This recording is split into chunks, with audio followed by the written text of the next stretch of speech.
Hello, and welcome to History is Gay, a podcast that examines the underappreciated and overlooked queer ladies, gents, and gentle NBs that have always been there in the unexplored corners of history, because history has never been as straight as you think.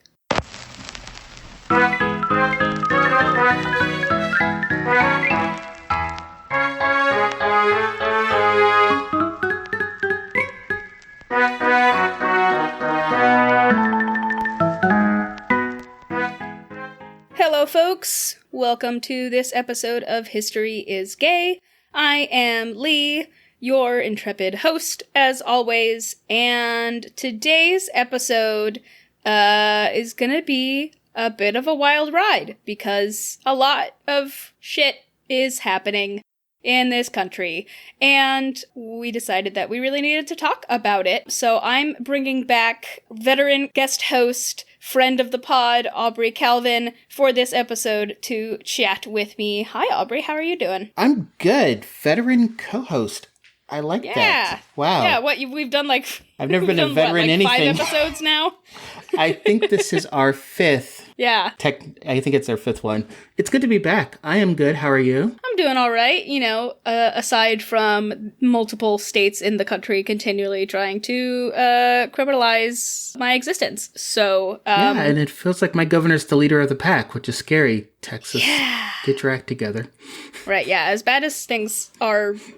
sitting here from sunny California watching things, like I can't imagine what it's like to be in Texas right now, which is where you are. So yeah, buckle up, folks. This episode is going to be mostly us yelling and like foaming at the mouth because we're right back in this bullshit again. This episode, we're going to be going back to the late 1970s in the United States and the emergence of right-wing Christian anti-gay movements and this kind of like family values language that was specifically a reaction to the passage of some of the first local gay rights ordinances, specifically a rash of anti-gay legislation attempts that began with former beauty queen and Florida Orange Juice spokeswoman Anita Bryant and her Save Our Children campaign in Dade County, Florida, which in turn then inspired legislation across the country, most notably Proposition 6 in California, which would have banned gay and lesbian and allied teachers.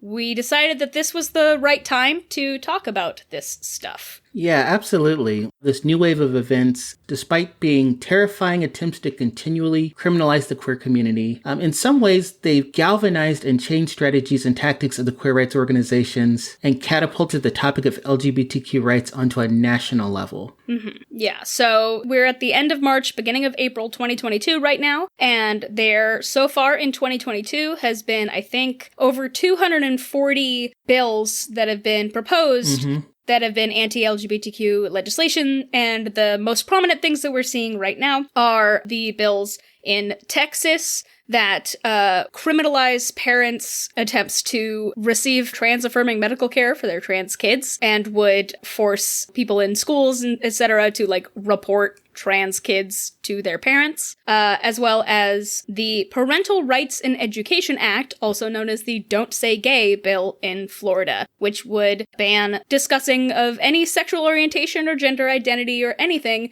in schools. So we were hearing this and going, well, this all rings really fucking familiar. And so Aubree and I decided that it was time to dive into this, and we figured one of the best ways to do this would be kind of doing a crossover episode. So this first episode's going to be the first part of our 2 crossover episodes with Southern Queeries. Here on History is Gay, we're going into the history of all of these events in the 1970s and the emergence of these anti-gay movements and the ways that they shifted both organizing tactics in queer organizations and the national conversation on gay rights. Yeah, and then on Southern Queries, India, Leigh, and I are going to talk about the contemporary connection, how current anti-queer and anti-trans legislation, as well as like the whole opposition and critical race theory, which is not being taught in schools in the first place. A lot of it's just using the same tired arguments from 45 years ago, now in 2022. So to really get a contemporary look on this, listen to my show. And to get this historical one, you're listening to Leigh's show. Yeah.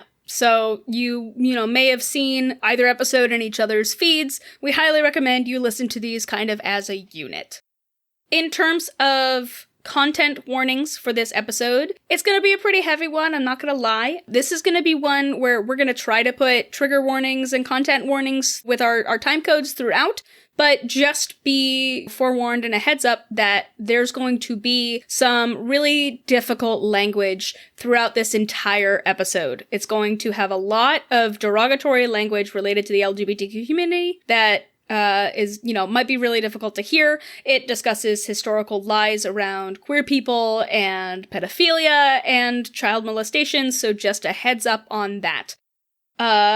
To kind of wrap things up in our intro here, a couple of actually fun things before we dive into, like, the shitstorm that we're going to talk about. We have a cool new TeePublic store front. So all of the wonderful designs that you love from our store, you can now get on a whole bunch of different things, like mugs and laptop cases and phone cases. And I don't know, if you wanted, like, pillows and a notebook that said, land gay or whatever, you can get that now. So you can head over just to the same link and it will take you to a TeePublic store. And we've actually introduced a brand new design by our friend Asher Silverman, who designed our Geographic Queers designs and also guest hosted on the King Christina of Sweden episode. We have come up with a design that says, "I declare independence from gender," attributed to the public universal friend who we did in our 7th episode, and all of the proceeds for that design, anything you buy it on in any of the variations, we've got a whole bunch of different pride flag colors, all of the proceeds are going to Trans Education Network of Texas and Equality Florida to fight these things that are happening right now. All of those proceeds will go to them through the end of April. So go check that out, support these causes, and get some really cool designs. I know that I bought, like, 3 of the shirts because I just really love it. It's really cool. Yeah, I got the notebooks. I'm addicted to notebooks, even though I have so many already. I'm so excited about the notebooks. I love notebooks. Oh my gosh. And I have a problem. Hey, if you use them, there you go. Yeah, so I'm really excited about those, and more things are coming your way. So, we've got a lot of stuff to dive into, so let's go into it. Yeah? Shall we? Yeah, I think the first thing, if we're going to talk about the 1970s, is we probably need to provide some historical context and kind of set the mood, if you will. Yeah. Yeah, what we're looking at is the time that follows the Stonewall riots in 1969, as well as the first Pride Parade in 1970. So the 70s were a decade of a lot of political, social, cultural change in the United States. And so we're looking at how the queer activists worked with or against politicians to change local and state rules. And I think that's important because a lot of times we talk about the national laws and national policies, but a lot of things that affect you are at the local or state level. Mm-hmm. So by the mid-1970s, the LGBTQ rights movement had made some modest achievements in terms of legal recognition and anti-discrimination, mostly thanks to multiple local and national queer organizations popping up, as well as the expansion of the gay press. Mm-hmm. Yeah, we have this article that we read from Gillian Frank that's really wonderful, and she has this quote in there about how because of these organizations and because of this expansion of the gay press, she says that gays were increasingly able at this time to define themselves as part of a national community with shared social and political interests.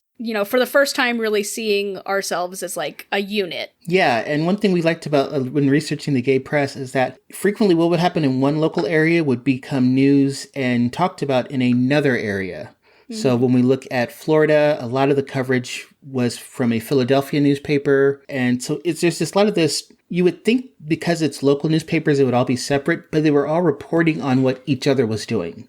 Mm-hmm. And so that was just really cool about it. That was just really cool. We also see a shift from a more radical resistance idea to more a mainstream political focus. By 1975, 37 states and counties had expanded their civil rights laws on the books to include sexual orientation to their list of non-discrimination statuses, specifically targeting employment and housing. And just so to offer one example, in 1973, the Seattle City Council revised their employment ordinances to prohibit job discrimination on the basis of sexual orientation. And then one I liked that I didn't expect to find was in 1975, the Minneapolis, Minnesota City Council became the first one to include trans people in their non-discrimination ordinances. Yeah, also by 1975, the U.S. Civil Service Commission had repealed the ban on queer people's employment in the federal civil service, which is pretty significant when you consider that the Lavender Scare was, happening not too soon before that, in the 50s and 60s. Multiple states had reformed or eliminated their sodomy laws on the books. And while public opinion was still hostile to queerness, there were a whole bunch of LGBTQ coalitions that were making big waves throughout the country. You had visible pride parades, you had more and more of these gay presses, and there was, this widespread use of the slogan that we've talked about before, gay is good, which was inspired specifically by black is beautiful. So you're starting to see, some sentiments come bubbling forward.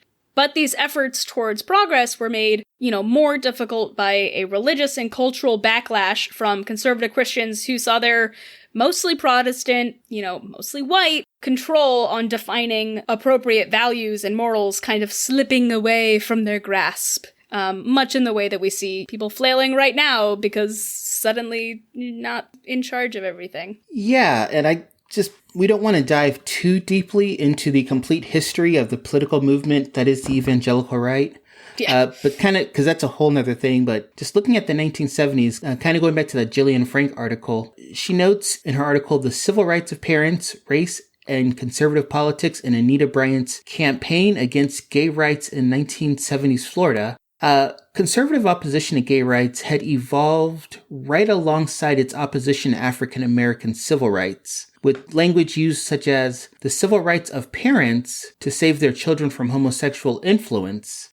And if you notice, it utilized a lot of the same emphasis on child protection that we saw in the anti-busing movements. And that was one of the big arguments against busing was people would say, I'm not racist, I believe in integration, but I want to protect my child from this allegedly, what have you.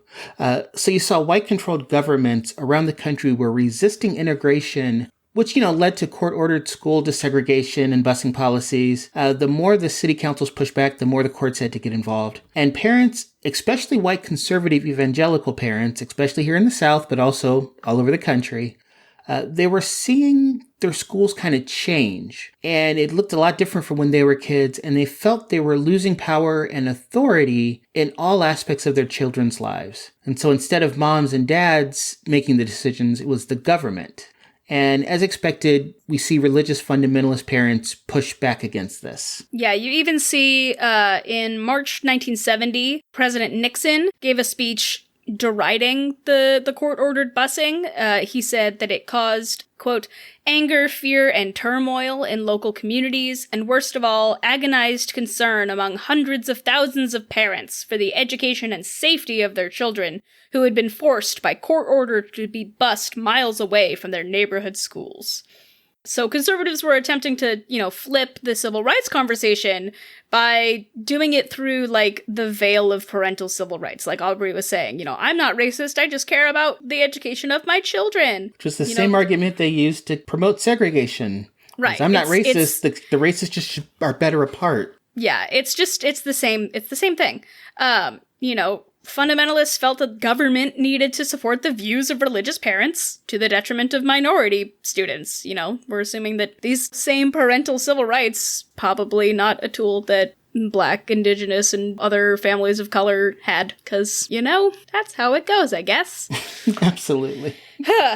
So Anita Bryant's Save Our Children campaign really did have direct ties to the anti-busing movement. A lot of the key figures in the organization of the SOC campaign were directly involved in anti-busing fights in Florida and around the country. Yeah, and then the last little piece of kind of context we wanted to give to this is at this same time, much like we see in the satanic panic of, I think it was like late 80s, the mid-1970s saw an explosion of media sensationalism and panic about this so thought of epidemic of, big trigger warnings here, of child pornography. And anti-gay activists latched onto this, insisting that the problem was intimately connected to the dangers of gay men around children. Between the spring and summer of 1977, a whole bunch of different news outlets ran stories. 60 Minutes, Time, Newsweek, The Washington Post, Chicago Tribune, all of these ran story after story about child pornography.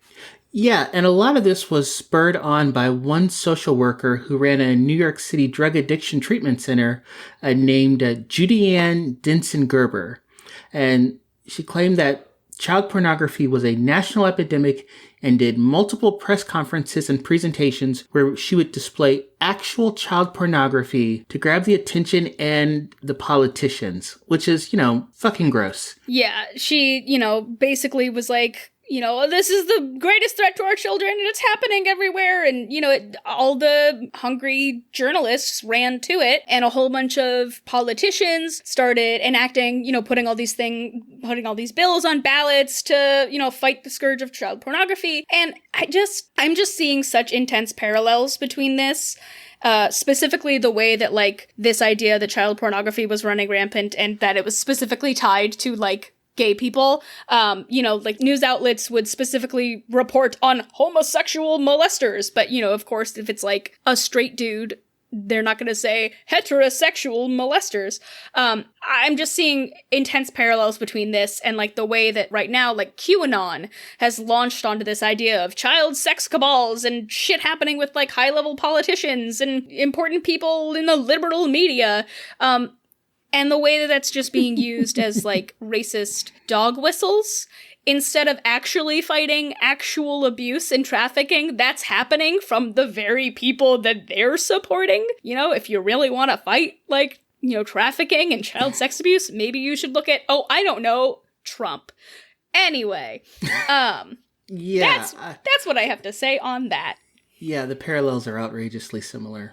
Yeah. So that's our historical context. So let's get into, we're going to kind of have two-pronged approach for each of these. We're going to start off talking about Miami-Dade County, Florida, and how all this started, and then where it kind of went, spreading out everywhere. And in both of these, we're also going to talk about how the LGBTQ rights movement mobilized and reacted against it.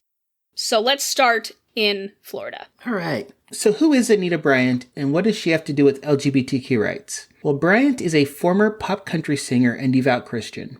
She was born in 1940 in Oklahoma, which, as an Oklahoman, I am sorry about that. In 1958, she was crowned Miss Oklahoma, and she was the second runner-up in 1959's Miss America contest. She's not even a Miss America winner. She's a failed Miss America. Third place. Third place. She's a failed contestant. Yeah, she turned these appearances into a singing and variety show career in the 60s. She had a bunch of singles. Her highest charting one was 1961's Paper Roses, and she had a string of minor hits in the early 60s, but she never really reached a superstar status in comparison to other pop singers of the day. By the late 60s to 70s, she had transitioned mostly to just, kind of playing to her bass. She did a lot of Christian praise songs. In 1960, she married her husband, Bob Green, and moved to Florida and became Florida's problem. And she, in 1969, was tapped by the Florida Citrus Commission to be their spokeswoman. She would appear in radio and television commercials all over until 1980. Yeah, I mean, with Anita Bryant, she really was tied a lot to Reverend Billy Graham, and a lot of that kind of rise of that more that gospel, TV, radio, more theatrical aspect of Christianity.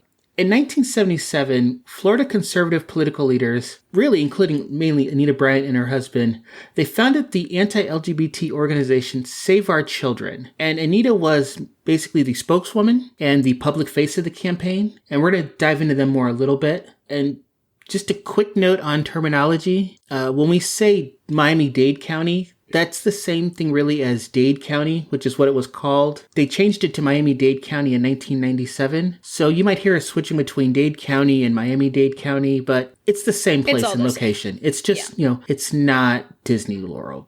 Right. Yeah, so in 1976, a group of South Florida gays and lesbians formed the Dade County Coalition for the Humanistic Rights, or DCCHR. Their goal was to advance local protections of their community through political alliances with other organizations and politicians who were sympathetic or supportive. And one of their main priorities was getting the county to include sexual orientation, or, what it was called in 1970s, sexual preference, into its non-discrimination policy, much like other municipalities around the country were doing. They wanted equal treatments and civil rights protections in housing, public education, and municipal and government employment. So they worked with the newly elected Dade County Commissioner, Ruth Shack, and on December 7th, 1976, Shack introduced the non-discrimination ordinance, and the commission voted unanimously to put the bill to a final vote at the January 18th meeting, which was the following month. So for Ruth Shack, and this was like her first year in office, the Human Rights Amendment was just the right thing to do. And in one interview, she said, "I thought it was a very ethical and very Jewish thing to fight against discrimination. I didn't think it was a big deal, but I was condemned by priests and rabbis, and I got death threats.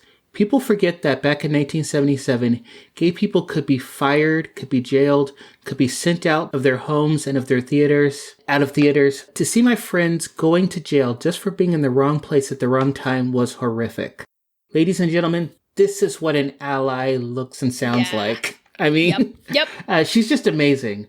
And so in that January 1977 commissioners meeting, it was pretty contentious. There was a lot of, public outcry. There's a lot of yelling by the public against this amendment. And some of the commenters were religious leaders that were local and that bussed in, as well as anti-Equal Rights Amendment activists, because that was still going on around this time. Mm-hmm. And of course, Anita Bryant. There were just literally hundreds of protesters with signs and picket signs and protesting inside and outside of the building. Yeah, it was one of the largest responses, oppositional responses to these things. And that's one of the things that made this particular action so significant. Many in the crowd had Bibles or signs with specifically religious messages like, "God says no, who are you to say different?" and "Don't legislate immorality for Dade County."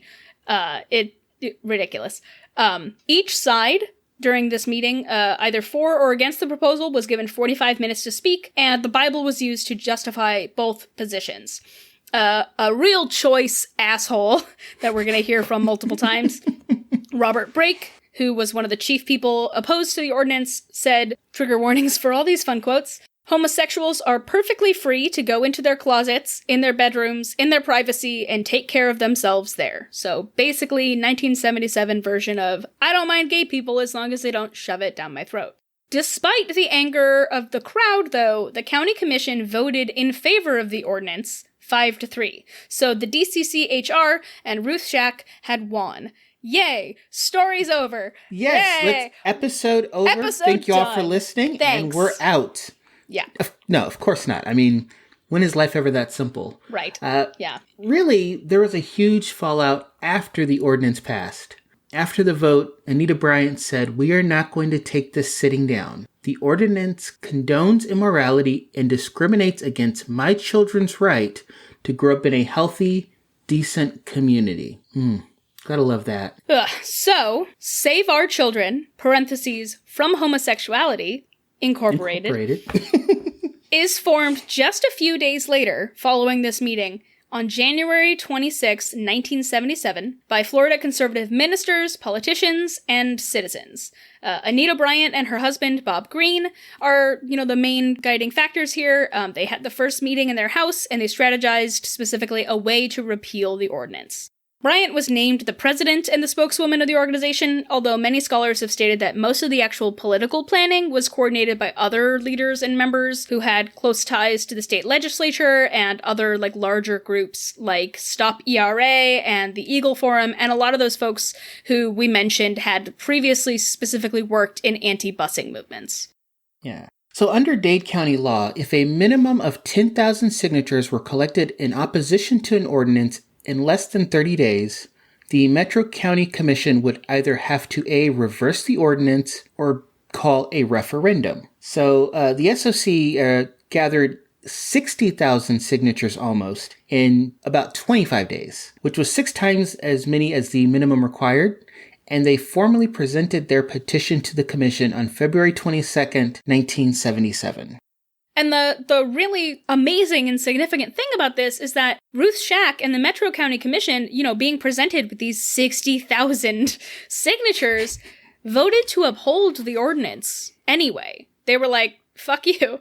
In March 1977, they decided, to do this, even though they had this huge opposition, and also, the media was pressuring them. But what that meant is that then, because they didn't reverse the ordinance, it was forced back on the ballot and put to referendum on June 7th, 1977. In a May 77 press conference, which, Ruth Shack, didn't just stop at this, first vote. She kept gunning for it, which is great. She read this 300-word statement urging voters not to repeal, and in it, she has this wonderful quote that says, "Human rights are not gifts to be distributed to those who meet our approval and withheld from those with whom we disagree." Yeah, I think, and I find it interesting is that both these women are still alive. So it's I'm in love with this idea, and Ruth Shack is just considered an icon in Florida human rights activism. So over the next several months, the Save Our Children engaged in a widespread hate and fear-mongering crusade, comparing homosexuals to child molesters, to crashing gatherings of the Metro Commission, and prompting countless think pieces and newspapers, and really catapulting the whole local issue to national attention. Spurred on, of course, by, Anita Bryant's celebrity. It's always that idea of tying a celebrity to your cause, get national attention. Yeah. And some of the sentiments and kind of anti-gay language that was going on, it's hard to hear this, but we really wanted to put these specific quotes in here because this is how you recognize the same kind of language that's being used today. There was a big emphasis, as we said, on parental rights and protecting children as a holdover strategy from Southern segregationist strategy. So our wonderful Robert Brake again, this vile ordinance violates the rights of parents to bring up their children as they see fit. Or this deluded Save Our Children member Judy Wilson, "This is not a hate campaign. We're motivated because we love our children and our nation and our country." That's the same. But okay. That's the same. I love that. Okay, And then Anita Bryant's was, some of the worst of all, which is, how she becomes this big figurehead. Yeah, she had horrible things to say. Some of the things she said, just bullshit. It's she said, "I don't hate homosexuals, but as a mother, I must protect my children from their evil influence." Right. That's a good one. God.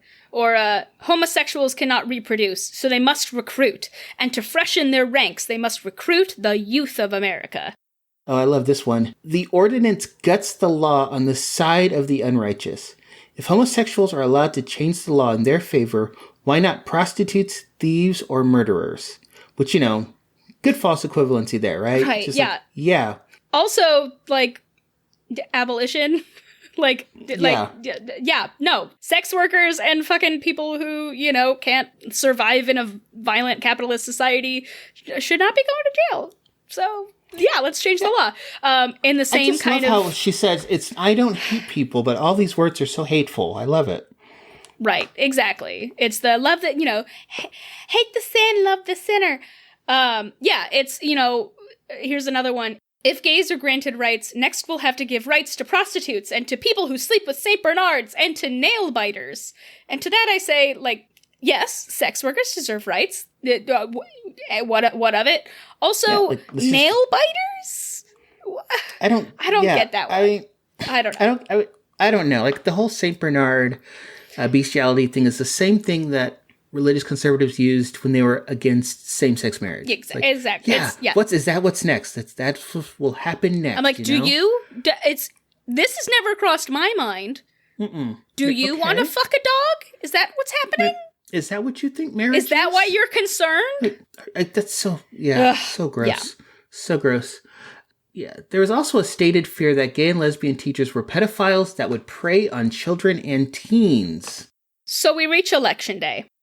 All of these efforts to essentially backpedal and besmirch Dade County's queer population and the progress that they had made was unfortunately successful locally, and come Election Day, the gay rights ordinance was repealed by a whopping margin of 69 to 31%. So you had this huge shift. Anita Bryant celebrated the results by, quote, dancing a jig at her Miami Beach home, kissed her husband in front of the crowd, and said, "This is what heterosexuals do, fellows." Ugh. Way to make straight pride the, most absolutely unappealing thing ever. This is what heterosexuals do, folks. Excuse me, I don't want to see that. Yeah, it's like for someone who is so religiously conservative and so in her religion, she seems to be missing all of the verses about pride and being boastful and humility. She's just missing all of those. And she's just so spiteful. It's almost as if, people who use religion as a veil and a smokescreen for their bigotry are just the tiniest bit hypocritical. But absolutely, right? Yeah. I told y'all that this episode was just going to be us yelling and foaming at the mouth. So it's like, oh God. We said it right there on the tin. I'll let you read that last quote because I'm just so upset right now. Yeah. So she later told news reporters that were gathering outside of her, her house, that this was just the start. She quotes, "All America and all the world will hear what the people have said, and with God's continued help, we will prevail in our fight to repeal similar laws throughout the nation, which attempt to legitimize a lifestyle that is both perverse and dangerous." And they did. And she did. Yeah, unfortunately, Florida was just the beginning. This absolutely spread elsewhere. So Dade County was a launching pad for organized opposition to queer rights that really spread across the country, inspiring the Christian right in other states to repeal their own expanded human rights ordinances, including St. Paul, Minnesota, Wichita, Kansas, and Eugene, Oregon. What we see is within 2 years, conservative preacher Jerry Falwell, just developed a coalition of conservative religious groups named the Moral Majority that influenced the Republican Party to incorporate a social agenda in their national politics. Homosexuality, being against the Equal Rights Amendment, abortion, and pornography were really among those issues that became most central to the Moral Majority's priorities up until 1989 when it folded. Yeah. And one of the biggest and most significant campaigns to come out of the Dade County vote was the Briggs Initiative in California, which was a statewide proposition that would have banned and fired gay school teachers and any statements of support thereof, like we mentioned up at the top. We're going to go into detail about this shortly, but before we kind of move over to that area, we really wanted to talk about both the local and national LGBTQ reaction and the organizing in response to Save Our Children and the Dade County struggle, because as fucking terrible as all of this is, it in some ways ended up kind of working, when you're looking at the whole forest, in our favor. While it, was a huge step back, these crusades moving across the country galvanized the community into organizing on a national level that hadn't really been seen before. And it led to changes in the narrative and organizing tactics of queer organizations, specifically into opposing these attacks on a very granular level. Yeah, in some of the analysis, if you're looking at the pre and post Anita Bryant LGBTQ movement materials, it really showed a shift in the language and the tone. So it kind of framing gays and lesbians as a threatened minority and using an us and them language. And I think, and this is going to sound awful when I say this, but we tend to see that movements actually do better when they have an enemy. Yeah. And she became that enemy, The documents became very specific when talking about who the opponents are, moving away from vague terms like society, government, employers, and talking specifically about people. Anita Bryant, John Briggs, and the local groups and constituencies that they really represented. Yeah, there's a great article that we'll link to in our sources that really does an actual statistical analysis of all these different pieces of literature and pamphlets that show this shift, and specifically also in like different areas, like specifically like queer people's response to police brutality versus queer people in organizations, social movement organizations' response to rights and laws, etc. It's really fascinating. Yeah, absolutely. And this is also not like us saying, oh, this is useful. This was useful for the queer community now in 2022. This is something that was actually known and capitalized on at the time. The National Gay Task Force, or NGTF, had a memorandum that they sent out to different queer organizations around the country that specifically emphasized the ways in which Anita Bryant and SOC could work in their favor. Because, hey, we've been trying to prove that all this discrimination exists. This is the perfect opportunity. There's this quote from this memorandum that says, NGTF leaders advise that we should exploit the publicity value of Bryant's campaign against gay rights in order to explain the issues involved to the widest possible number of people. Bryant is really the perfect opponent. Her Save Our Children campaign vividly demonstrates just why gay rights laws are needed. And then another quote, Ms. Bryant has given us visibility and public exposure in the media to make our case. We're constantly challenged by legislators and others to document discrimination against gays. She's a magnificent example of just that. Yeah, I mean, I think what you're saying is that the sentiments of looking at the LGBTQ discrimination, it really is similar to the civil rights struggles of other civil rights groups. I mean, especially looking at Black civil rights groups. So going back to Commissioner Ruth Shack, she said, there is discrimination. Arguments against gay rights are the same as those against bringing Blacks into the mainstream of society. And that was back in 1977, she said that. The Dade County Commission, the Human Rights Organization, used the slogan, which minority will be next? And just that telling us that they're not going to stop with just one group, And they used images and flyers that really kind of juxtaposed racism and homophobia. So you do see a lot of that there. And you also see a large rejection of more radical politics for more assimilationist strategies by the DCCHR. And going back to that Frank article, the Gillian Frank piece, Frank noticed that the DCCHR, which is a mouthful to say, was placed in the unprecedented position of waging a political campaign that had to make homosexuality socially legible and palatable to voters. Yeah, they focused specifically in their organizing on education, specifically about identity, civil rights, hoping essentially to create sympathy from straight people with queer people, and leaning into the, we're just like you sentiments and assimilation tactics that, we see kind of the dichotomy between respectability politics and assimilation politics versus more radical queer existence.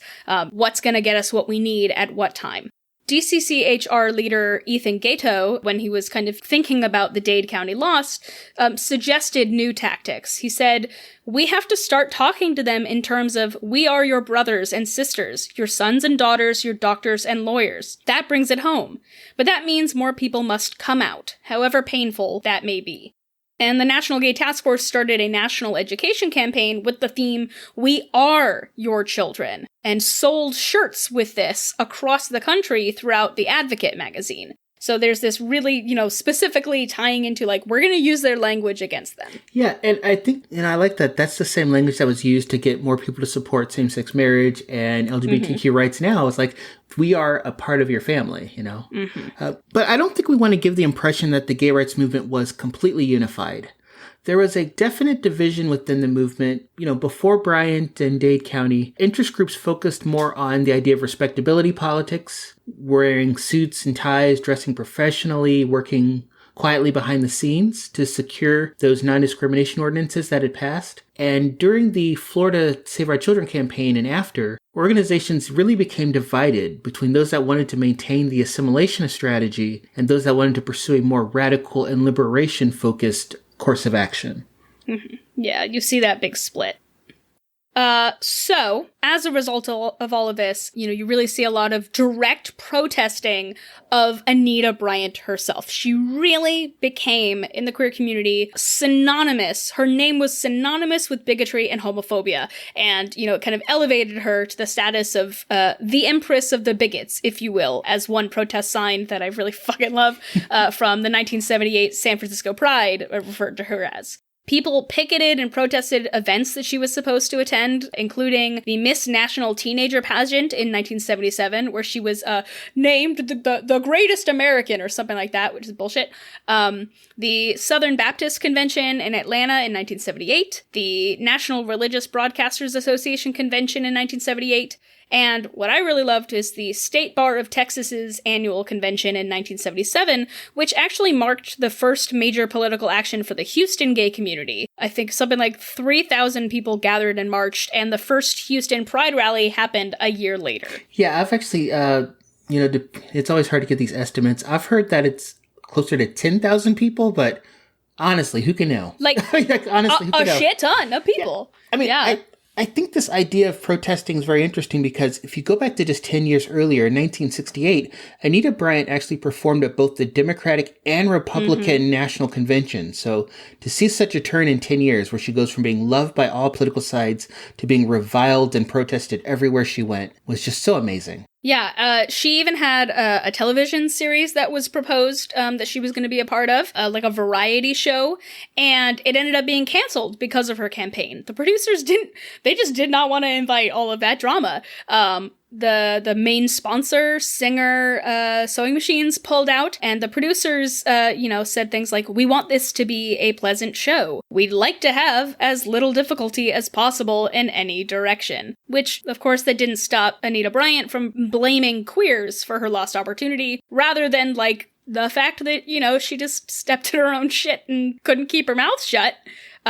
She said, famously, "The blacklisting of Anita Bryant has begun." Yeah, I think we see this a lot when we look at people talk about free speech and being able to say whatever they want, but not wanting the consequences of it, right? Right. And just as we say this, the day we're recording this, Louis C.K. won a Grammy for a comedy album. Like, really? I saw a tweet of that that just goes, "Cancel culture strikes again." Yeah, and it's like he won a freaking Grammy. Christ. Like, really? Right? Like, we haven't done anything. Yeah, so there's no consequence. Yeah. Yeah. I'm excited to announce that this episode is sponsored by Surfshark VPN. We're so grateful to be able to partner with sponsors like these guys who help keep the show going and enable us to bring you even better content, pay guests, and more. Surfshark VPN, which stands for Virtual Private Network if you're an internet old like me, is an awesome app and browser extension that not only protects your privacy online, but changes your virtual location on your phone or computer to anywhere in the world, allowing you to access the internet as if you were actually in a different country. This, of course, allows you to bypass geo-restrictions and access websites and content that you might not usually be able to see. For example, let's say you just got done listening to our episode on bisexual Mexican artist, communist, and rumored lover of Josephine Baker, Frida Kahlo. And now, understandably, you'd like to stare at the beauty that is Salma Hayek for 2 hours, while she and Alfred Molina portray Kahlo and her husband Diego Rivera in the masterpiece that is Julie Taymor's 2002 biopic Frida, but it isn't available over here on Netflix in the US. However, if you go over to Surfshark and switch your virtual location to Germany, voila! All the Selma Hayek kissing ladies you could ever want. Plus, Surfshark will make your everyday internet surfing way more secure by masking your IP address, keeping you safer from hackers. And it will also encrypt your online data as an added layer of security to keep all your passwords, personal information, and historical not safe for work images you may have saved to your computer for completely educational purposes nice and safe. Surfshark is offering an insanely good deal for History is Gay listeners. You can use our special promo code HistoryIsGay, all one word, to get 83% off and 3 extra months for free. Plus, Surfshark offers a 30-day money-back guarantee, so you can try it out completely risk-free. Head on over to surfshark.deals/historyisgay, or you can simply click on the link down in the show notes below for this episode. Check them out, support us, and get back to all the queer internet shenanigans of your dreams safely from anywhere. I think one of the things that tends to be most well known is this idea of boycotting Florida orange juice. As we mentioned earlier, she was the spokeswoman for the Florida Citrus Commission. And as soon as the Save Our Children and Anita Bryant decided they were going to repeal, queer people in Miami and across the nation really began to mobilize a boycott all over the country, gay bars stopped serving drinks with orange juice just to protest Anita Bryant's involvement in this. Bars stopped serving screwdrivers and instead replaced them with Anita Bryant cocktails made with vodka and apple juice. And yeah, proceeds of that often went to gay rights activist groups. Or if like they, decided to continue doing screwdrivers or whatever, like they would replace it with Tang instead of actual orange juice. That sounds horrible. Right? Yeah, I'm like, ooh, god awful. Tang. It's a great name. Vodka? That's horrible. These are horrible drinks. Ooh, yeah. Activism isn't always good. So we have this quote from a gay newspaper called Gay Community News from the February 12th, 1977 issue. The one area in which Miami gays continued to take the offensive was the boycott of Florida citrus products, designed to focus attention on the role of the Florida Citrus Commission publicist Anita Bryant in the anti-gay campaign. Alan Rockway, spokesman for the Dade County Coalition for the Humanistic Rights of Gays, called the boycott extremely helpful. Bob Kunst, another coalition member, told Gay Community News that, quote, "There are fancy restaurants here that have refused to serve orange juice. Texas seems to be going crazy over the boycott. We've had support from all over. Even the only gay bar in Idaho is pushing hard for the boycott." And, this was really significant. This gave people kind of a national outlet to fight, even though they can't, be part of the vote in Florida. And also people who were, closeted and didn't have any way to, publicly mobilize because they could lose their job and their housing and everything that all of this was fighting for. They could, have their own kind of private little protest by just boycotting orange juice. Yeah, I mean, this idea became so widespread that even a lot of high-profile celebrities started to get involved in endorsing it. Paul Williams, who wrote, was it the Rainbow Connection song? Yeah. Vincent Price, which is not surprising. Not surprising. Jane Fonda, not surprising also. Right. Yeah. Yeah, the boycott put the Citrus Commission in a precarious situation.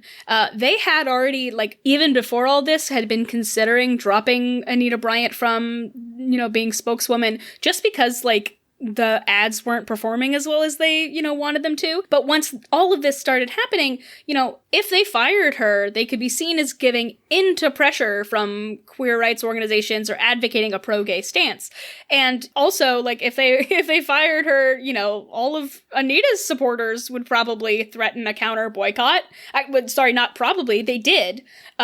Arthur Darling, who was the director of publicity for the Florida Department of Citrus, was quoted saying in a, I think, 77 article, "The whole Anita thing is a mess. No matter what we decide, we're only going to lose. I wish she would just resign." So they kept her as spokesperson until 1980, and the kind of, public narrative is that the boycott is what did it in, but ultimately it was her very messy and public divorce from her husband that kind of made her no longer a conservative values darling, and everybody turned against her and they fired her. But of course, she blames the gays. Yeah, I mean, I think the difficult part is that she was I don't know if it's difficult. I guess it's the wonderful part is she was subjected to a lot of ridicule. Johnny Carson regularly joked about her in monologues, and there were several anti-Anita Bryant sketches on the Carol Burnett Show and Saturday Night Live. Gay newspapers advertised items like dartboards and toilet paper with Anita Bryant's face on them. People sold Anita Bryant sucks and fuck Anita Bryant shirts at protests all over the place. Yeah, there were drag shows and Anita Bryant lookalike contests and even discos for democracy that were held to raise money for the fight. And even nowadays still, Anita Bryant is a very, very popular caricature in drag performance. Yeah, I mean, all of that is good and hilarious, and the sketches on YouTube are hilarious about it. But can you tell us about the thing that is the most memorable with this Anita Bryant thing? I can, with joy in my heart. Perhaps the most memorable response to Anita Bryant, and if anybody, is familiar with Anita Bryant at all, they probably know her because of this. She was one of the first people to be publicly pied as a political act, and it was televised. So October 14th, 1977, Anita Bryant and her husband were in Des Moines, Iowa for a televised press conference when gay activist from Minnesota, Tom L. Higgins, walked up mid-speech and threw a pie straight in her face. It's fucking beautiful. God, yes, it is so great. I mean, Bryant, I will give Bryant credit. She followed it up with what I think is a good line. She said, "At least it's a fruit pie." which I'm sorry, that works on multiple levels. I don't want to give her credit, but it's good. It's like, yeah, it's a good line. It's a good one. It's like, oh, yeah. I don't want to give her the credit, but I have to. That's a good one. But then she proceeded to pray to God to forgive Higgins for his deviant lifestyle before breaking down in classic white lady tears. Yeah. It's a very classic display of like, oh, I'm such a victim. Let me pray for blah blah blah. It's a whole thing. It was televised, so we have there's a beautiful video of it that you can watch over and over and over. And we were able to get the audio for it, so let's just listen to this. If we were going to go on a crusade across the nation and try to do away with the homosexuals, then we certainly would have done it on June the 8th after one of the most overwhelming victories in the country. But we didn't. We tried to avoid it and went into a place called Norfolk, Virginia, and were met with protest and all kinds of problems. And every... Security agent. No, let him stay. No. Let him stay. Well, at least it's a fruit pie. Let's pray for him right now, Anita. And honestly, Sappho bless Tom Higgins. I just wanted to highlight him here for a second. He was an activist from St. Paul, Minnesota, and he worked as a nurse until his death in 1994, and he was actually a prominent gay activist. He was a founding member and officer of several gay organizations, including Free, Fight Repression of Erotic Expression, The Gay Imperative, and the Church of the Chosen People, which was a gay pagan religion established in 1975. I tried to find more about him. It's an obituary that you can read, but he died in 1994. Thank you, Tom Higgins. Bless your heart for giving us all this moment. Yeah, I mean, I think the Anita pie to the face moment is just emblematic of the kind of creative and fantastical resistance tactics that the LGBTQ community in particular has become well known for. And it's just really been a central tenet of organizing ever since this really first event. Nowadays, you're likely to see this flavor of protest action in a different or newer form, glitterbombing, which leads us to our word of the week. Word of the week, gay word of history. Yes, to give us a little bit of levity, this episode's word of the week, we wanted to talk about the origin of glitter bombing and more, widely, the origin of, glitter being a queer thing. Glitter bombings are essentially the spiritual successors to pieing opponents in the face. Social movement scholars call it an act of tactical frivolity. Glitter has been really intrinsically connected to queerness for ages. We all kind of have this general sense of it, but early drag queens like Laverne Cummings, Barbette, and Jean Lamar were all wearing glitter and specifically glittery eyeshadow in drag performances as far back as the 1930s. And then we have, in the 1970s, 1980s, you have this adoption of taking it to the extreme for glam rock and glitter rock, probably best emphasized by David Bowie and his alter ego of Ziggy Stardust. I mean, it really is a symbol of disobedience and rebellion, and it's even considered by some to be akin to a religious symbol for queer communities. Laura Dorwart writes, just as religious symbols like a cross or a Star of David signal community and connection, wearing glitter is a way to signal our queer identities not only to ourselves, but also to each other. And LGBTQ organizer and Episcopal priest, Reverend Elizabeth M. Edman, was quoted in an article, "Glitter is serious business for queer people. Glitter is how we have long made ourselves visible, even though becoming visible puts us at risk," which I think is really important. Yes. So we have this, this first known act of glitter bombing. Starts in 2011. Minnesota activist Nick Espinoza shouted, "Feel the rainbow." And man, all of these fucking awesome activists from Minnesota also.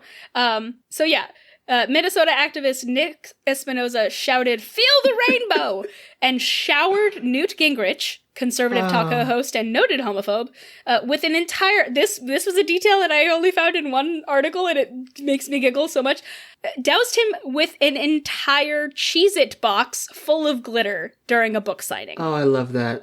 So this is kind of the first instance that we see of somebody just showering somebody in glitter. That's so good. Espinosa said about his decision to do this, "What I've tried to do with creative forms of protest, like glittering, is to capture people's imagination and tap into a cultural point of reference with a piece of political theater projected into the real world. By creating a moment of conflict, I shine a light onto the hypocrisy and bigotry of our current political discourse in a way that is as entertaining as it is dramatic." I think it's, it is really good to grab that media attention, So there have been, of course, subsequent glitter bombings. After Espinosa's first, the tactic became pretty popular in the early 2010s, especially around the 2012 election. Some of the more notable glitter bomb recipients included Tea Party candidate Michelle Bachmann in 2012, Rick Santorum, who was glitter bombed no less than 6 times between December 2011 and February 2012. And then also had his last name associated with really nasty sex acts. So, Dan Savage. Yep. As much as I fucking hate Dan Savage, I thank him for Santorum. Mitt Romney was glitter bombed twice before the Republican Party nomination for the 2012 election. And this made me so happy. In 2011, a group of LGBTQ activists calling themselves the Glitterati, which is possibly the best name ever, set their sights on entire organizations. They stormed the Michelle Bachmann's husband, conversion therapy clinic in Minnesota and threw glitter everywhere, shouting, "You can't pray away the gay baby, I was born this way," which, mwah, beautiful. They also dropped bags of confetti from the Minnesota State Fair Sky Ride attraction into the booths of conservative organizations at the state fair. Just see ya, boom. Ooh, I love that. Just glitter from above. It's great. Oh my God. An organization, Glitter Bombs for Choice, started mailing packages of glitter to anti-abortion websites. And of course, white supremacist Richard Spencer was glitter bombed by Antifa in 2017 in Washington, D.C. at a protest against the Syrian war. And punched. So, still using it to this day. Very effective. Love to see a Nazi get punched and covered in glitter. That's always okay with me. Yeah, and even beyond glitter bombing itself, glitter has been used in various other queer protest ways continually today. There was in 2017, right after the inauguration of Trump, in an act of protest, there was this huge queer dance party in front of Mike Pence's temporary housing that was described by organizers as a glitter-filled, rainbow-filled extravaganza. Yeah, so there's also this thing called the Glitter and Ash movement, mainly popular in New York and Chicago. Yeah. You Northerners are very interesting people. Yeah, well, so it's a coalition of churches that show support by queer parishioners by doing ceremonies where they mix ashes for Ash Wednesday with purple glitter and apply it to queer parishioners. And I just really love that kind of cool. mix of the sacred and profane. Yeah, that's actually pretty cool. One thing I learned recently is that there exists vegan glitter now. For all of our vegan queer friends, vegan glitter is a thing, and it made me realize I don't actually know what glitter is made of.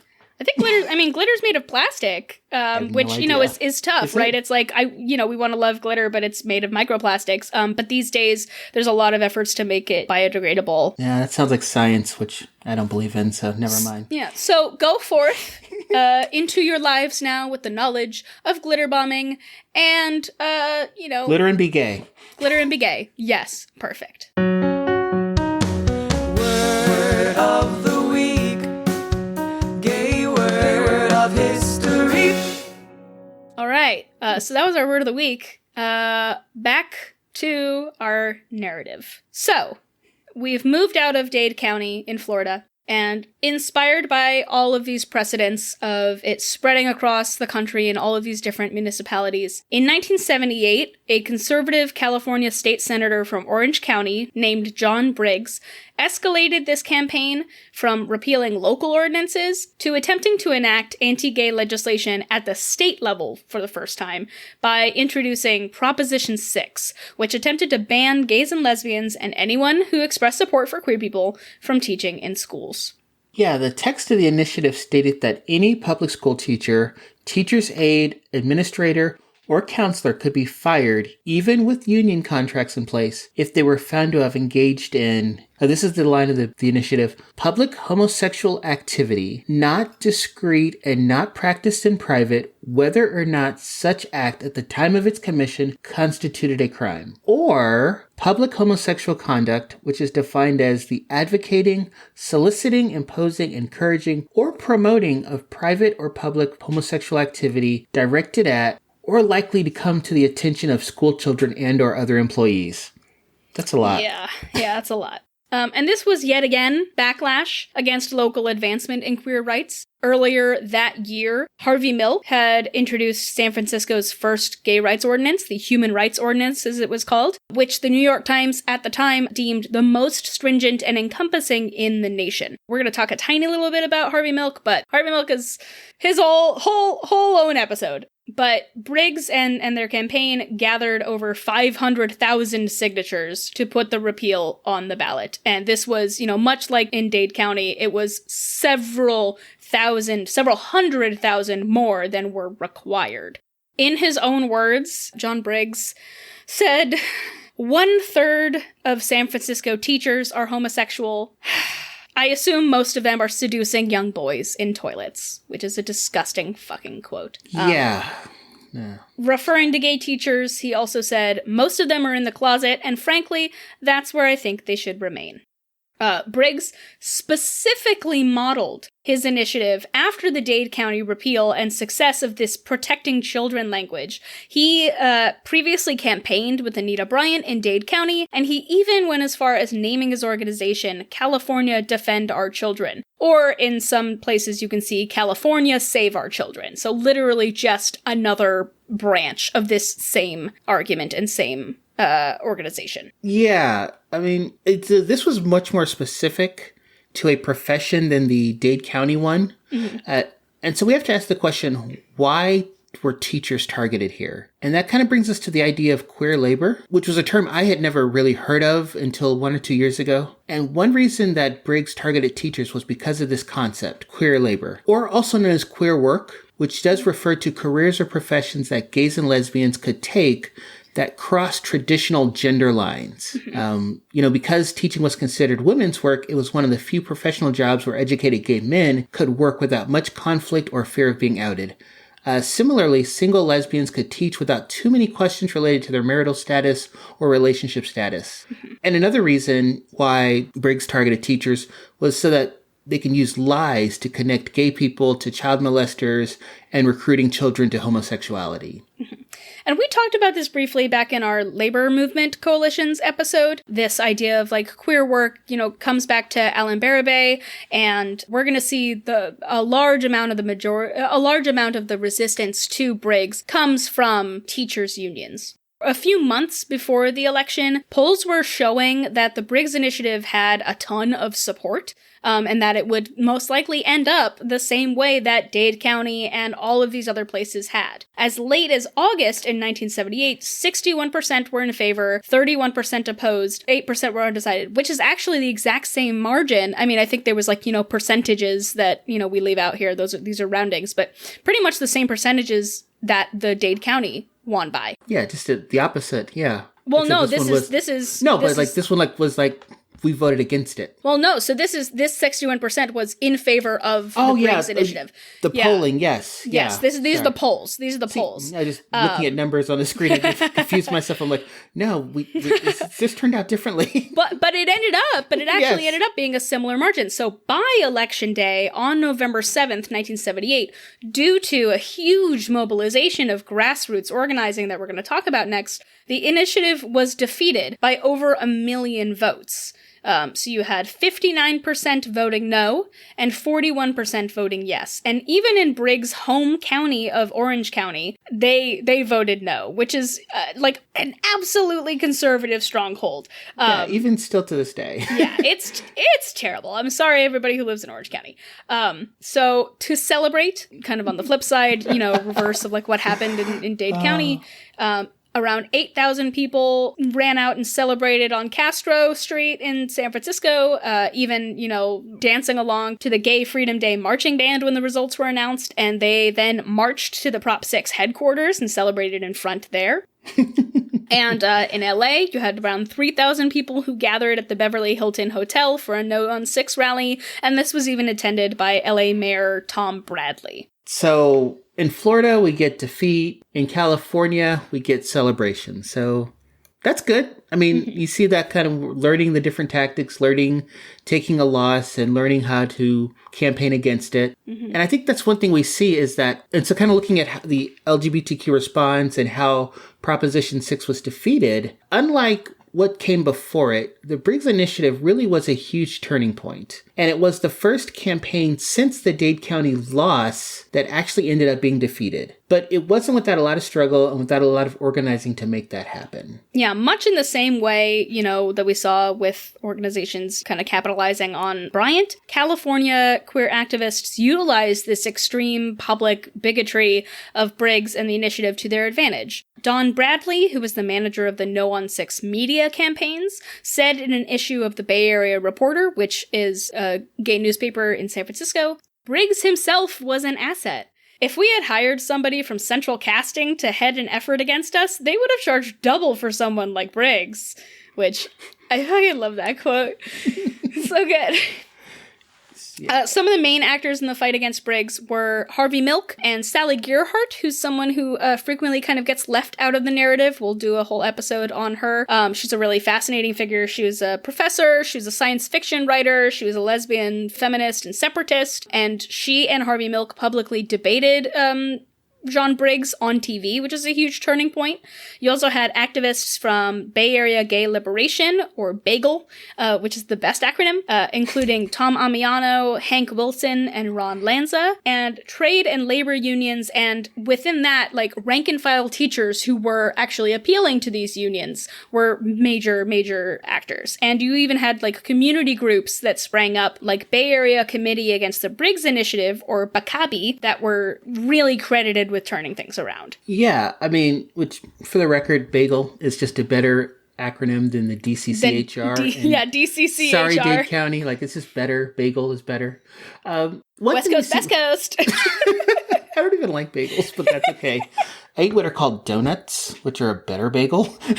But one thing we see with the Briggs Initiative is that it actually greatly influenced attendance at the 1977-1978 California Pride marches. That summer, an estimated 250 to 375,000 people attended the San Francisco Gay Freedom Day Parade. BACABI organized a contingent that was the protest against bigots, and folks carried signs emblazoned with Anita Bryant and John Briggs alongside images of Hitler, Stalin, and other demagogues and human rights violators. Yeah, there's a really, really wonderful photo. I can't remember who the photographer is, but we'll link to it, but it's a really great image.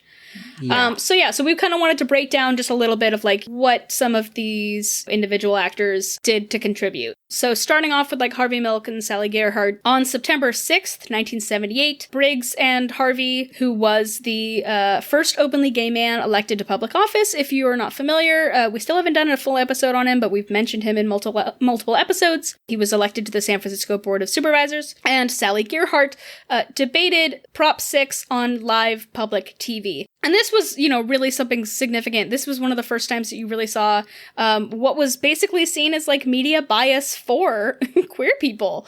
On the program, John Briggs stated, "I care about this country and I care about the family. And I really, sincerely, honestly, and truly believe from the bottom of my heart that homosexuality is a real threat to the survival of this country." And Harvey Milk has some really choice quotes from this, but, one of the things he really stressed, aside from, we're your brothers and sisters, we're already in your community, this is human rights violations, he argued in the debate that a lot of this was a smokescreen for Briggs trying to gain support for a future run for governor. It's something that we see a lot from politicians that, seem like they're kind of a little bit more on the moderate side, and then come election cycle, they swing one way really, really hard to one direction.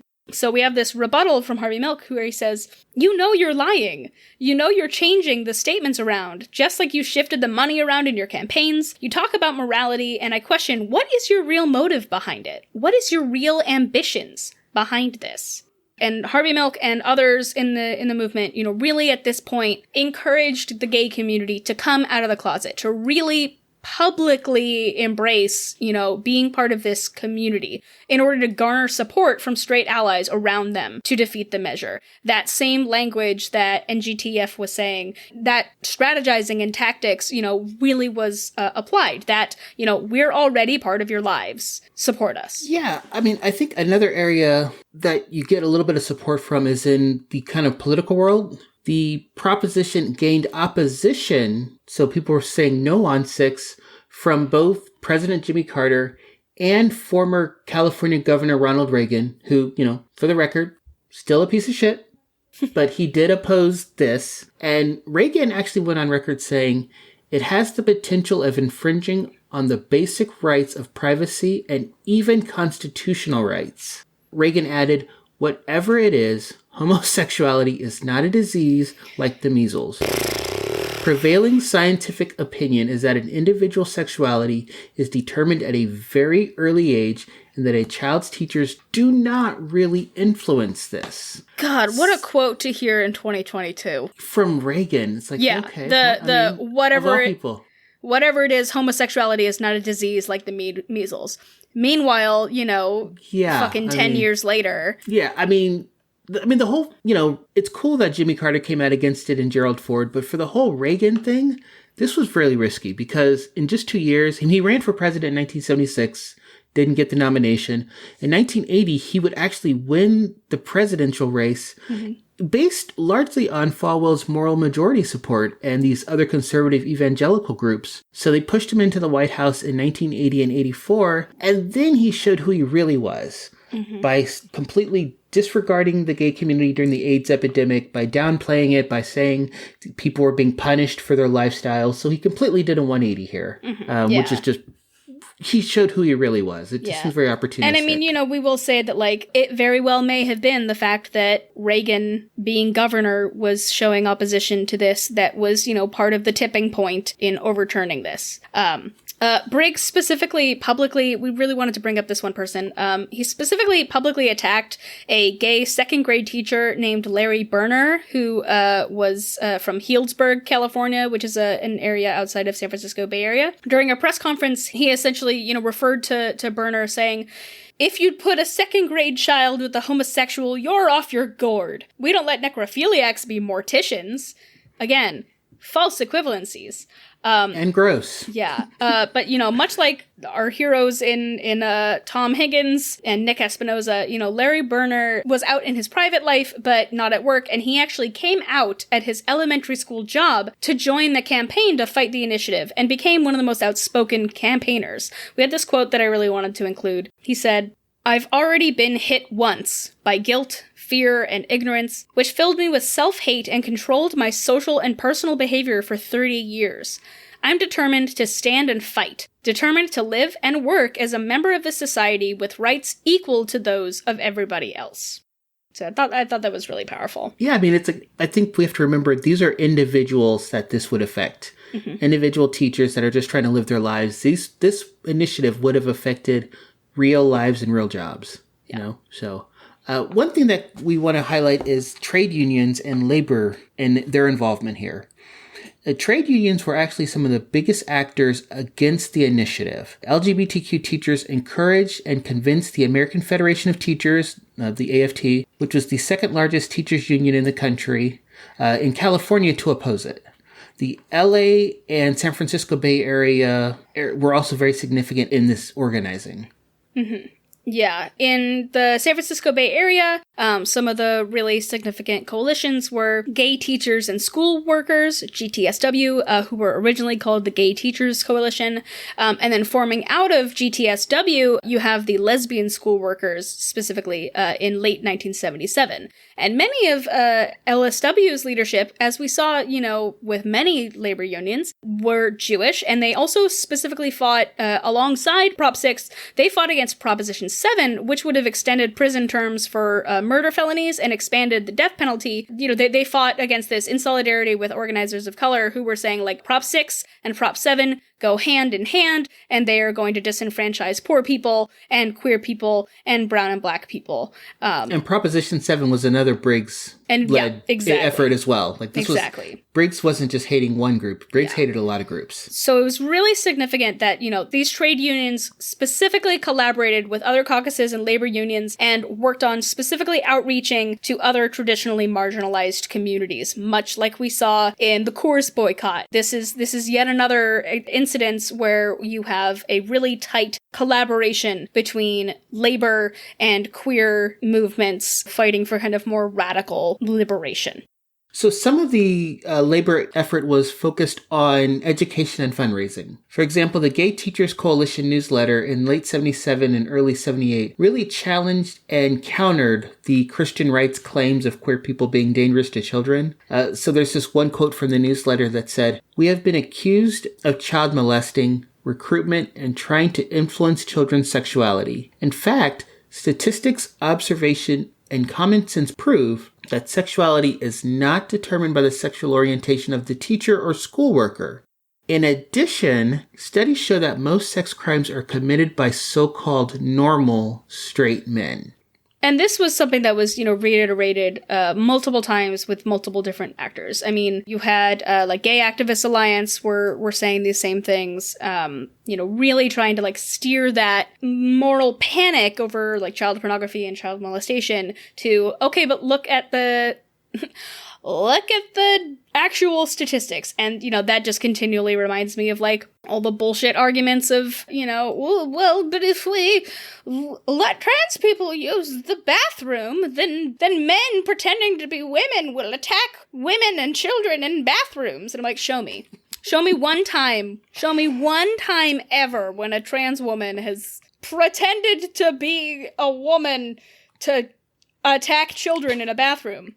Meanwhile, I'm sorry, I'm just lost in your Karen voice there that you just did. I'm just trying not to bust laughing from that. I'm like, oh, Karen. I'm just meanwhile, how many senators have been arrested for lewd behavior in public bathrooms? Mm-hmm. Yeah, it's right. Yeah. I really like the story of, to kind of just wrap things up a little bit here. I wanted to put in, at the California Federation of Teachers convention, May 1978, was really significant because they actually had McClelland, I think is the textbook publisher, held the first ever workshop on homosexuality in education. It was called Is Homosexuality Catching? The Gay Teacher, Reality versus Myth. And Gay Teachers of LA members actually persuaded 250 of California Teachers Union delegates to wear black armbands with pink Stop Briggs triangles during the convention, and they passed out flyers, and this was really, really significant mobilizing, which was really neat. And so, Briggs was overturned by over 1 million votes, and we have very targeted, mobilized grassroots organizing by queer people in, major metropolitan cities throughout California, but also, in many other places, like LA and, San Francisco were major locuses, but there's also a lot of local organizing in Sonoma and San Bernardino, and there's a lot of really great resources out there that you can see kind of, the full extent of what people were organizing with. Yeah, I mean, if anything, this goes to show you that the gay community, the queer community cannot do it alone. Mm-hmm. There's just not enough of us. We need the support of allies, of other groups, and we need these other groups to understand that if they're coming for us, you will be next if they haven't come for you already. Mm-hmm. So it's just the idea of that coalition building is so important. Yeah. So main takeaways, kind of our conclusions and final thoughts before we go into our, we do have pop culture tie-ins, because, it's a big cultural milestone. But we just kind of wanted to wrap some things up in the narrative and kind of talk about where we are today and some follow-up on some of these initiatives. Yeah. So as we mentioned earlier, Anita Bryant's national crusade against gay rights really had the opposite effect than she intended. Many scholars and writers have asserted that many LGBTQ people in the 1970s and the early 70s had really become kind of complacent and avoided a lot of the political activities involved. And her involvement really did kind of galvanize many people to either get involved, get engaged, or re-engage with queer politics. And so it was definitely that opposite effect. Yeah. And radically shifted the ways that people were organizing. Yeah, absolutely. Yeah. And looking at Anita Bryant and Dade County and the Briggs Initiative, one of the reasons why we really wanted to do this episode now is, as we said in the top, we're seeing considerable parallels between the 1970s and what's happening in state legislatures now in 2022. The attack against LGBTQ students in schools uses the exact same parental rights language that was common with Save Our Children. And it all goes back to anti-busing and to the same racist, homophobic, transphobic dog whistles that we just continue to see over and over and over. And we've been reiterating it throughout this entire episode, but if you want to hear us get really down and dirty about it and talk specifically about, the ordinances and the bills that have been introduced this year and kind of have a larger vent session, if you will, please go on over and listen to the episode that we did on Southern Queries. And in that one, you also get to listen to Aubree's lovely co-host, India Bastian, and we all get together and talk about the, state of the world. Yes. And, yeah. All that. Yeah. I mean, we have a good time. It's like we're venting, but we also have a great time. Yeah. We do want to point out that the original gay rights ordinance in Miami-Dade County. Yes, Miami-Dade County now. Miami-Dade County wasn't reinstated until 1998, and it was an extremely close vote of 7-6. In 2002, opponents tried again to introduce an initiative to repeal the 1998 ordinance, but that was voted down by 56% of the people, so they just had enough of all this. And I think there was, in 2004, there was a vote to repeal Florida's ban on gay parental adoption, but the courts voted to uphold it, and it wasn't then struck down until 2008, I think. I think.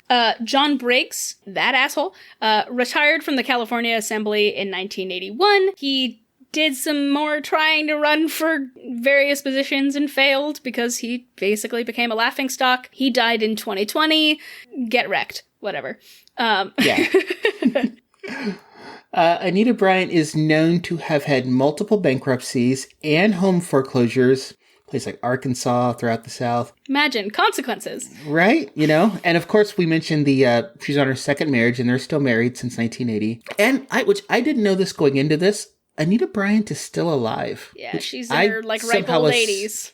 I assumed she wasn't. Yeah, and you actually you found out something even more surprising than she's alive. You also found something more surprising and upsetting while we were researching this, right? Yeah, her last known address is my hometown of Edmond, Oklahoma.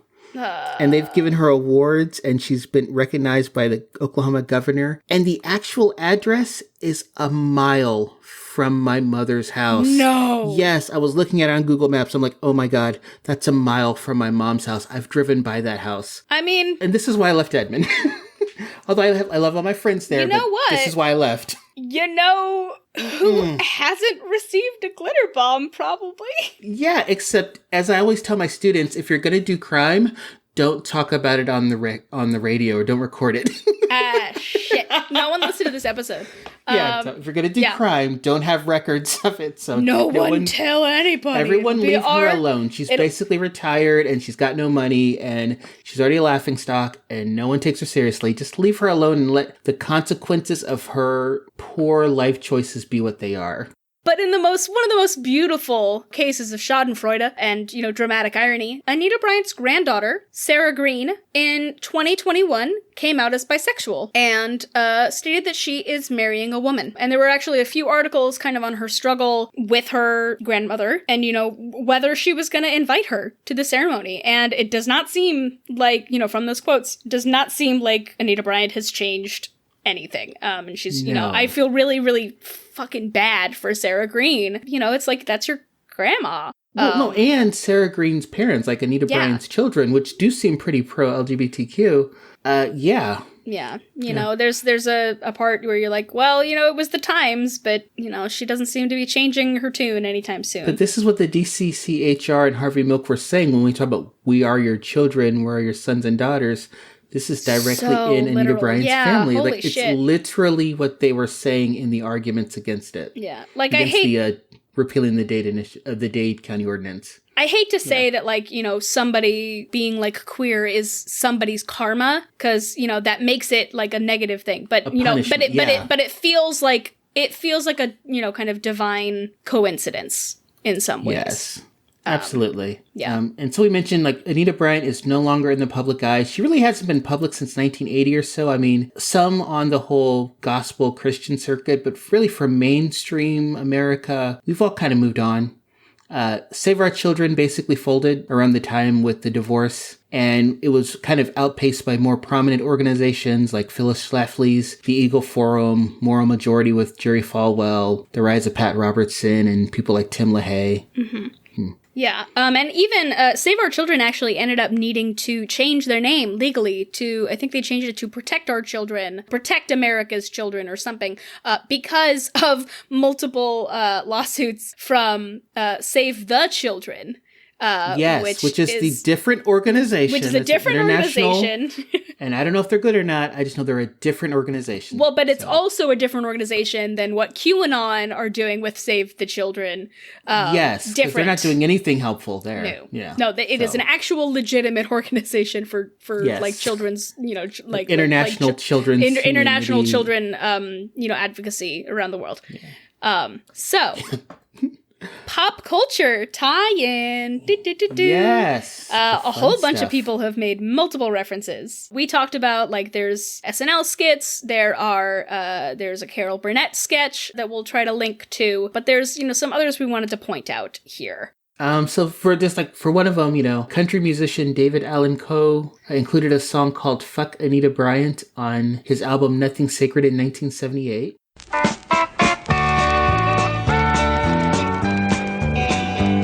Hey, fuck Anita Bryant, who the hell is she? Telling all them faggots that they can't be free. Throw that bitch in prison, maybe then she'll see just how much them goddamn homosexuals mean to me. Jimmy Buffett, guest of the whole Margaritaville fame, sings in Mañana. And I hope Anita Bryant never ever does one of my songs.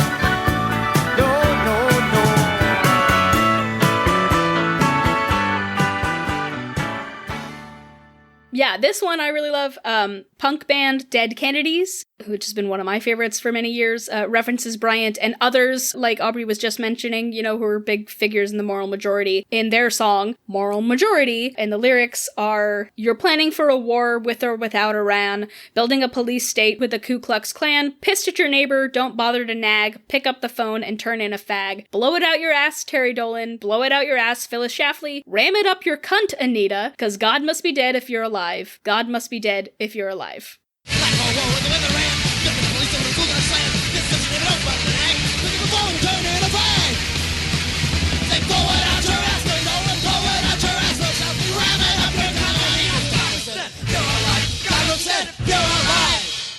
Oh, wow. So, strong feelings from Dead Kennedys. I feel like the next few references we have are pretty tame in comparison to that. Yeah. If anyone's familiar with the Tales of the City stories from California writer Armistead Maupin, one of his characters actually came out to his parents, and the parents just happened to be Florida orange growers. which, what a coincidence, because he wrote that around 1978 or so. He never admitted it was a dig at Anita Bryant, but everyone basically thinks it is. Well, and speaking of, kind of like transparent references that everybody kind of knew, slipped underneath there, this was one that I was really surprised to see. The Howard the Duck comic series has a nemesis named the Supreme Sufi, or Sinister Sufi, and that's Soofi, who is a woman from Miami, Florida, who leads an organization called SOOFI, Save Our Offspring from Indecency. So that's a whole long-running thing. Yeah, I mean, I love that. You also, you see several other references, the Golden Girls, the Airplane movie, Will and Grace. She is just like, like a punchline. Yeah. And, we also wanted to mention Anita Bryant, appears as an antagonist in actual, like, archival footage in the 2008 film Milk, starring Sean Penn. So you can, check that out and kind of have that context as to what was going on. Still haven't seen it. It's a good one. It's a good one. I don't like to watch movies about real people. Nothing against the movie. I just don't like movies about real people.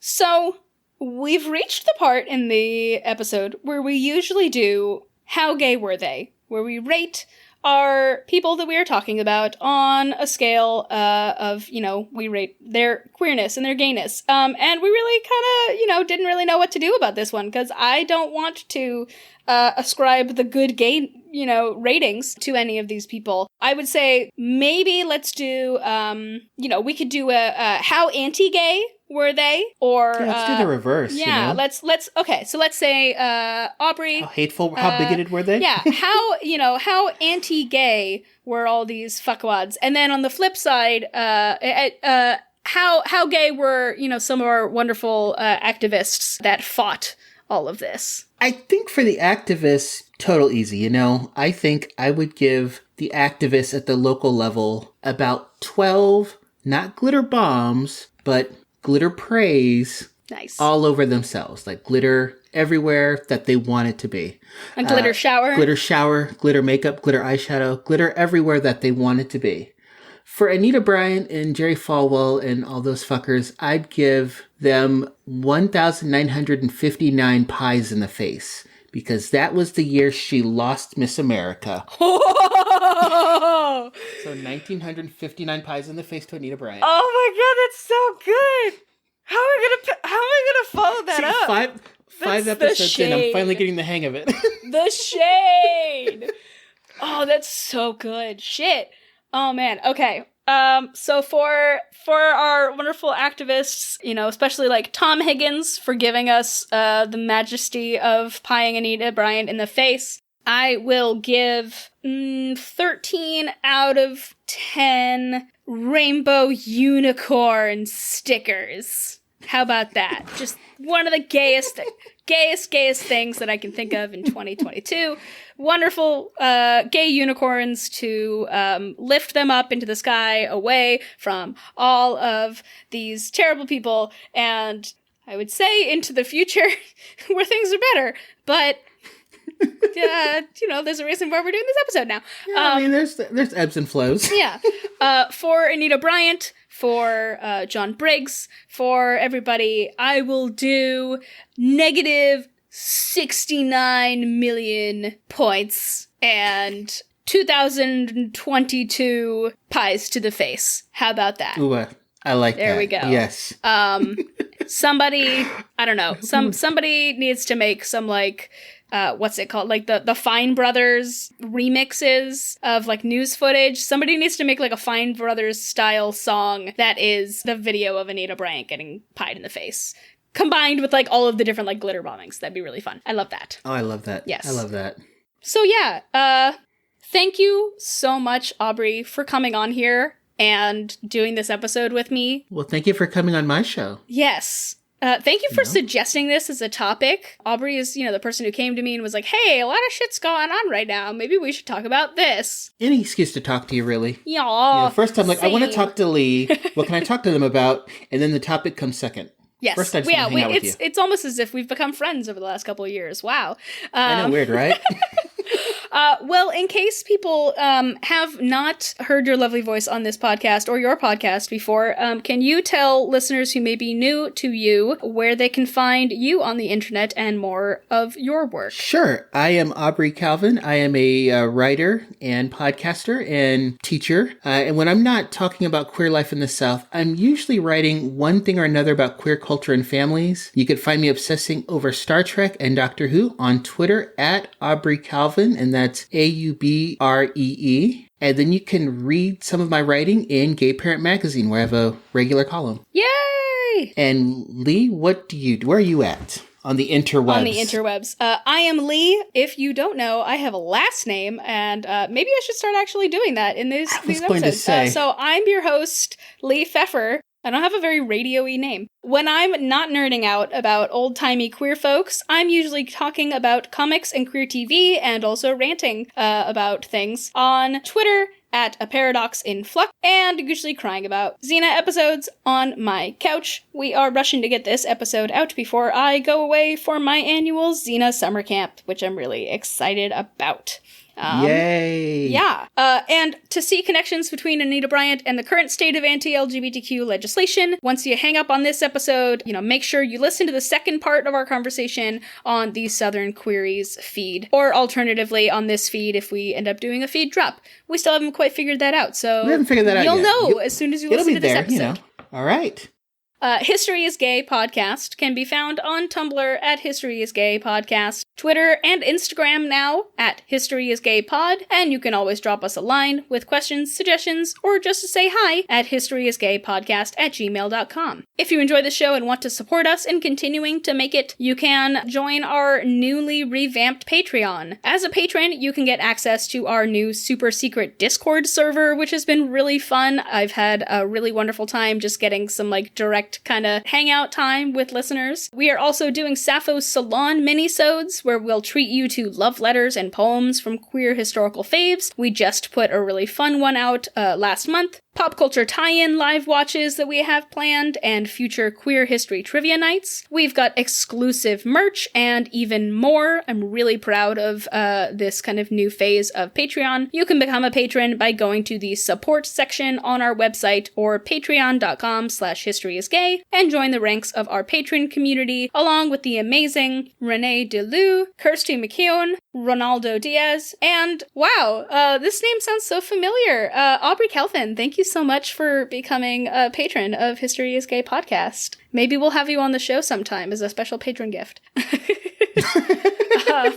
Thank you so much for all of your support. Couldn't do this without you. Y'all make this possible. You make it so that we can get cool JSTOR articles and buy books and do things like pay our wonderful friends to make cool designs that we can then send proceeds to organizations that are fighting homophobic legislation. So again, you can buy awesome merch at our new History is Gay TeePublic store. You can just click on shop at our website and it'll take you right there. And lastly, remember to rate, review, and subscribe wherever you get your podcasts. It helps more people find the show, and we can expand our awesome community that is getting larger and larger and more wonderful by the day. That's it for History is Gay. Until next time, stay queer and stay curious.